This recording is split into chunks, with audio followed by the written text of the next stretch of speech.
Salvador. It's the capital city of the state of Bahia. It's the largest city in the northeast region of Brazil, and it's the fourth largest city in Brazil.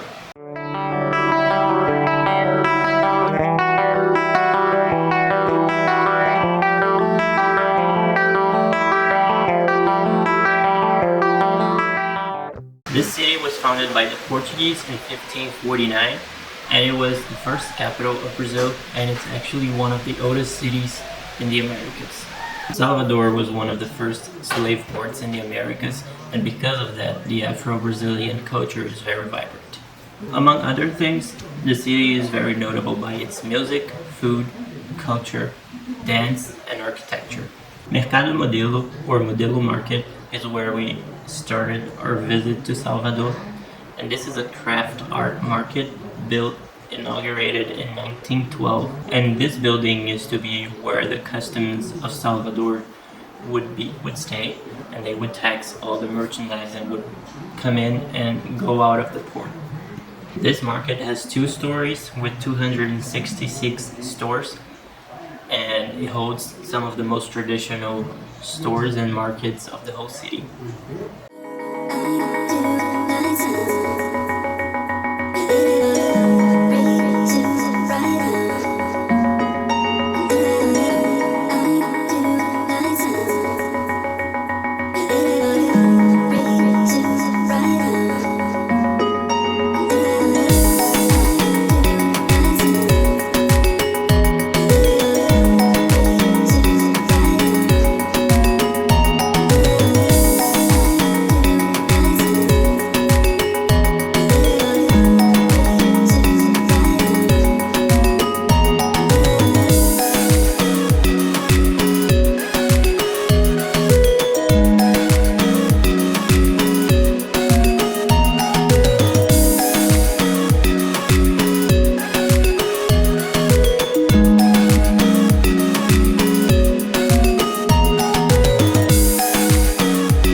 Like I said before, Salvador is heavily influenced by Portuguese architecture, and you can see that in the way, not only in the houses, the buildings, but also the way the city is divided. Just like Lisbon, Salvador is divided into the lower town and the upper town, and the Lacerda elevator or Lacerda lift is the one responsible from transporting people from the lower parts of the city to the upper parts of the city. The lift is 72 meters high, and it was built between 1869 and 1873. It started out as a hydraulic elevator, and then it was converted to electricity later in 1906. In total, it has 4 lifts that can carry up to 27 people at a time, and the ride takes about 30 seconds, and it costs 15 cents, which is 3 cents of a dollar, so it's pretty cheap.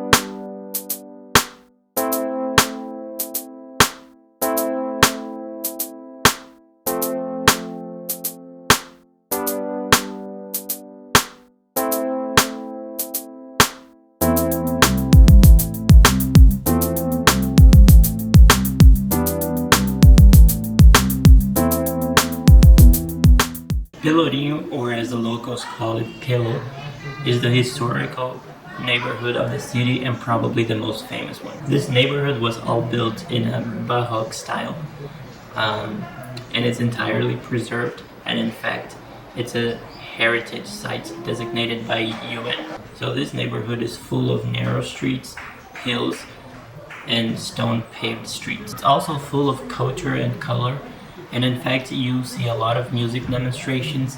If you have a chance, go check it out. Algum, which is a percussion group from Bahia. One interesting thing about this neighborhood is that when it was created in 1549, this actually used to be a fancy neighborhood. Some of the best houses of the city were located here.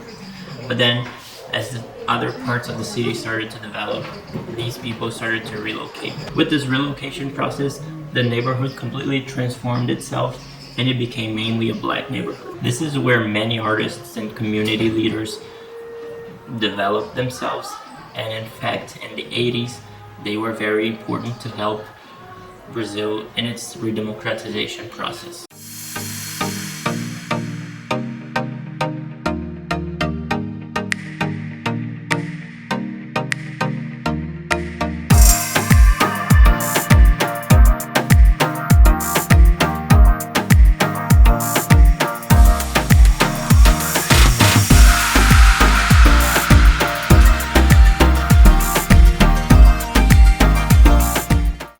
Francisco Church is also located in the historical part of Salvador, or Pelourinho. It was initially constructed in 1587, but later it was destructed by the Dutch when they invaded Bahia in the 17th century. The construction of the new structure began in 1686, and it was completed later in the 18th century.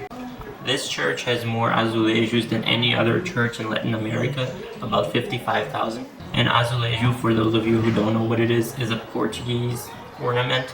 It's like a tile that you can have drawings or some kind of decoration that you glue to the wall. This is a Baroque church, which is known by the exaggeration of details, and it's really a masterpiece in terms of decoration and ornaments. To decorate this church, about 1 ton of gold were used, and you can see that on the walls and the ceilings.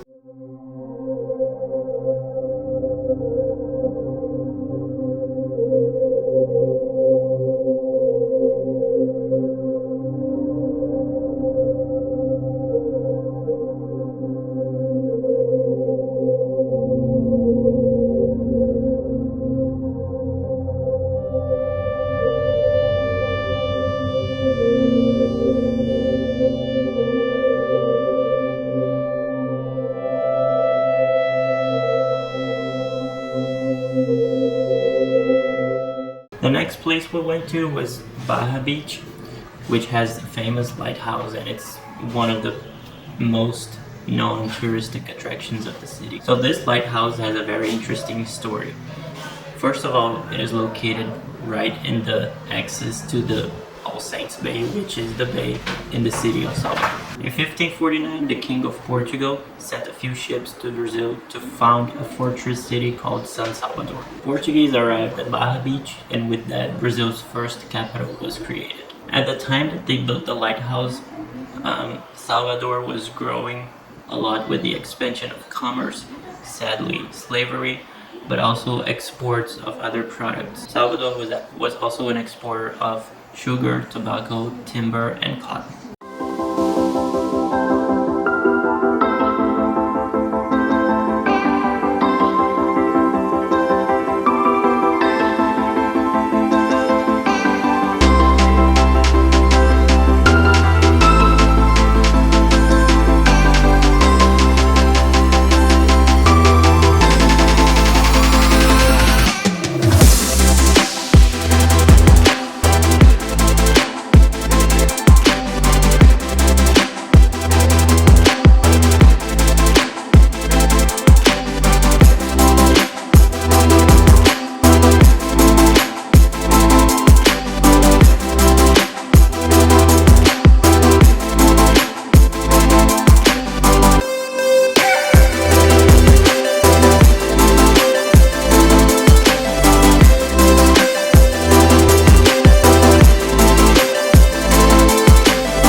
That's it for today. I hope you guys have enjoyed this video and this amazing city that is Salvador. There is a lot of history here, a lot of culture, and the people are so receptive to tourists. It's really a very special place. With that, I will end this video here.